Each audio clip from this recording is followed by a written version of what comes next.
कृष्णा दोस्तों, हर हर महादेव। कैसे हैं आप सब?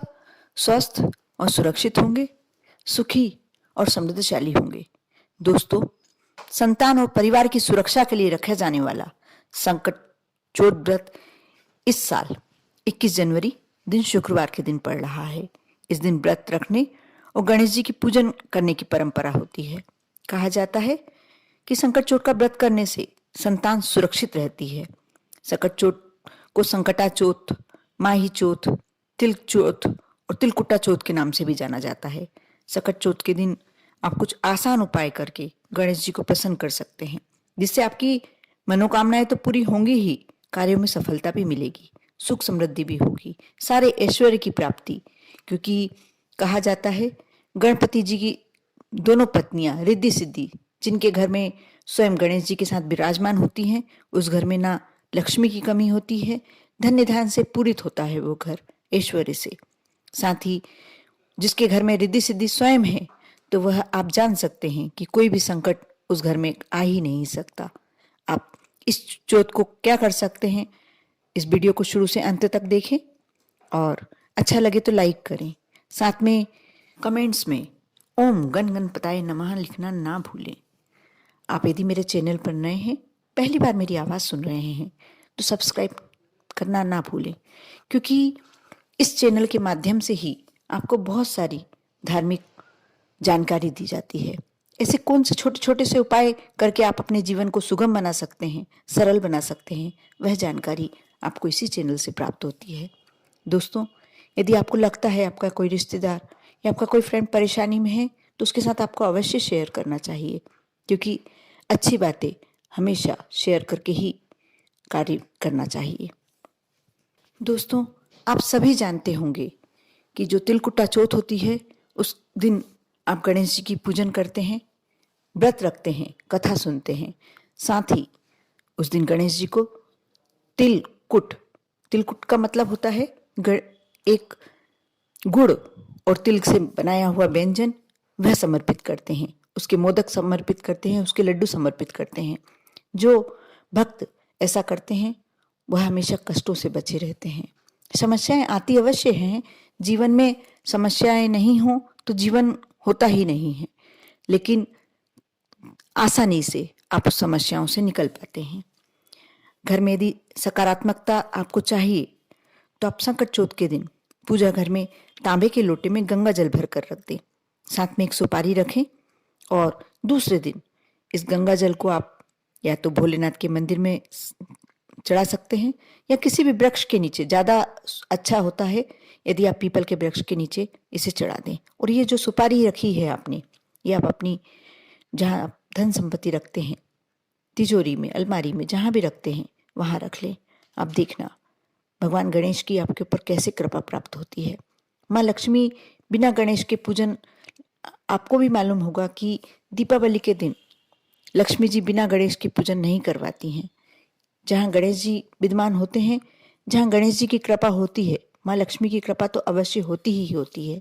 इसलिए आप यह सुपारी का उपाय अवश्य कर कर देखें। आप देखना आपके जीवन में कभी भी धन की कमी नहीं होगी। साथ ही संकट चौथ के दिन गणेश जी की पूजन के समय एक लाल कपड़े में श्री यंत्र और उसके केंद्र में एक सुपारी रख दें। फिर गणेश जी के साथ इनकी भी पूजन करें। शाम को श्री यंत्र और सुपारी को तिजोरी में रख दें। धन दौलत में वृद्धि होगी। ये बहुत ही अचूक और सटीक उपाय है। बहुत छोटे छोटे उपाय होते हैं, ये सब ज्योतिषी शास्त्रों से निकाले हुए होते हैं, जो छोटे अवश्य होते हैं, सुनने में सरल होते हैं, लेकिन जब इसे किया जाता है तो उसका हमें बहुत ही अच्छा फल मिलता है। आपको अपने किसी विशेष कार्य में सफलता चाहिए तो संकट चौथ के दिन गणेश जी के सामने 2 सुपारी और 2 इलायची रखें। ऐसा कहा जाता है सुपारी स्वयं, जो पूजन की सुपारी होती है, उन्हें स्वयं गणेश जी का ही स्वरूप माना जाता है। इसलिए सुपारी का इतना अधिक महत्व है हमारे जीवन में, हमारे पूजन में। फिर गणेश जी का पूजन करें। आप 2 सुपारी और 2 इलायची रखकर गणेश जी का पूजन करें। आप देखना वहाँ विनती करें, जिस भी कार्य में आपको सफलता चाहिए गणेश जी के समक्ष विनती करें। आप देखना आपको अवश्य सफलता प्राप्त होगी। साथ ही संकट चौथ के दिन गणपति बप्पा को प्रसन्न करने का सबसे आसान उपाय है कि आप गणेश चालीसा का पाठ करें और विधि विधान से आरती करें। ये 2 काम ही गणेश जी को प्रसन्न करके आपकी सभी मनोकामनाओं को पूरा कर सकते हैं। गणेश जी की कृपा प्राप्ति के और कार्यों में सफलता प्राप्ति के लिए सकट चौथ के दिन गणेश जी को मोदक का भोग लगाएं।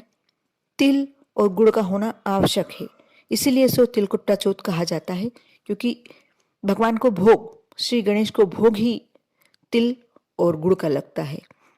कम से कम 21 गांठ दूर्वा अवश्य अर्पित करें, क्योंकि चौथ का दिन स्वयं गणेश जी का ही होता है और गणेश जी को दूर्वा अति प्रिय होती है।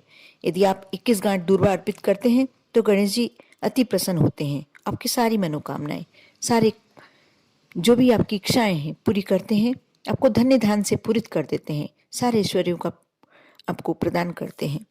और यदि आपके जीवन में कोई कष्ट है वह भी हर लेते हैं। साथ ही आप अपने किसी विशेष कार्य की सिद्धि के लिए संकट चौथ पर गणेश जी के मंत्रों का जाप कर सकते हैं। बहुत ही सरल मंत्र हैं, बहुत छोटे मंत्र हैं, आपको जो कंठस्थ हो उस मंत्र का जाप कर सकते हैं। इससे आपको सफलता मिलेगी। वैसे एक सफलता के उद्देश्य नहीं, हमें करना भी चाहिए। जब बुधवार का दिन हो या संकट चौथ हो, तो कोई भी चौथ पड़ती है साल भर में, आप हर चौथ को यदि भगवान गणेश का सुमरन करते हैं और साथ ही उनके मंत्रों का जाप करते हैं, बहुत ही आसानी से प्रसन्न हो जाते हैं श्री गणेश। उनके मंत्रों का जाप करने से आपको शांति मिलती है, साथ ही आपके हर कार्य बिना, कहते हैं ना कि कोई भी शुभ कार्य हमारे घर में होता है, सर्वप्रथम हम गणेश जी को मनाते हैं। यदि गणेश जी मान जाएं तो सभी देव अपने आसानी से अपना आशीर्वाद आपको प्रदान कर देते हैं।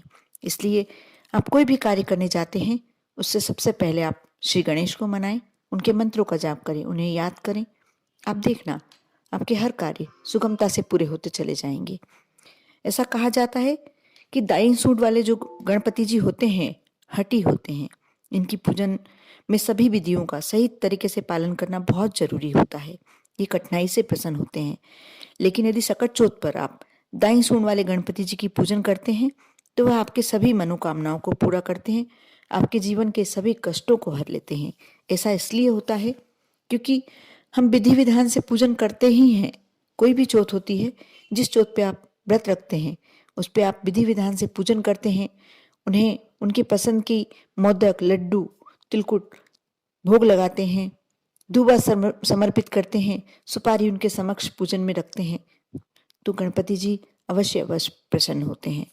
और दाई सूंड वाले गणपति जी के बारे में यही कहा जाता है कि उन्हें विधि विधान से पूजन करना जरूरी होता है उनकी। इसलिए यदि आपके यहाँ दाई सूंड वाले गणपति जी आ गए हैं, बैठे हुए हैं, तो आप सकट चौथ के दिन पूजन में सारी सामग्री रखकर अवश्य पूजन कीजिए। देखना आपके ऊपर कैसा आशीर्वाद गणपति जी स्वयं प्रदान करते हैं। और गणपति जी प्रसन्न हो जाएं तो सभी देव देवता का आशीर्वाद आपको प्राप्त हो जाता है। आप सभी कार्य श्रद्धा से करें, भक्ति से करें, विश्वास से करें। आप पर और आपके पूरे परिवार पर गणपति जी की कृपा बनी रहे। सकट चौथ की आपको ढेरों बधाइयाँ। ओम नमः शिवाय।